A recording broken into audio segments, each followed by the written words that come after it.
Buenas noches po. Balik po ako doon kasi parang nalimutan ko na rin yung paggawa ng bangkang papel.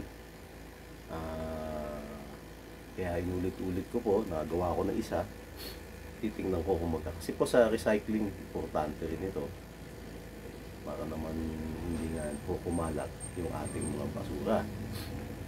So, i-fold lamang po ang papel sa ganitong paraan, sa kalahati. Crosswise po.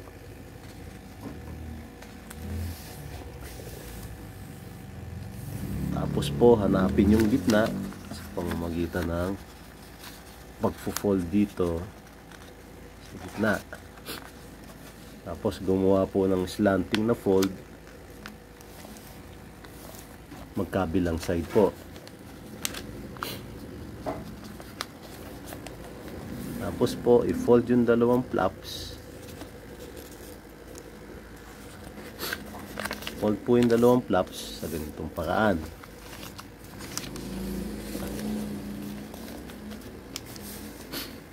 Tapos po i-fold ang mga ends sa ganitong paraan po.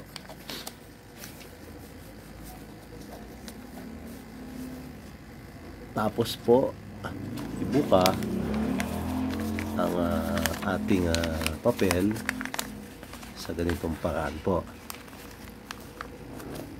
So magiging parang diamond siya. Tapos i-fold po sa ganitong paraan.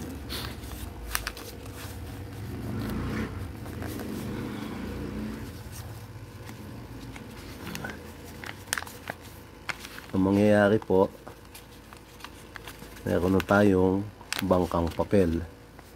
So ganito po yung itsura niya.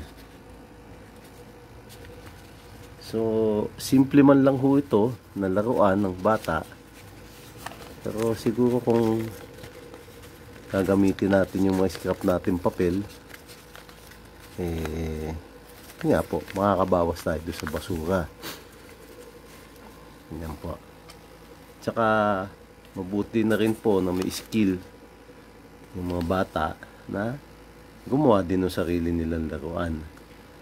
So, buenas noches po at hasta luego po sa susunod pong video.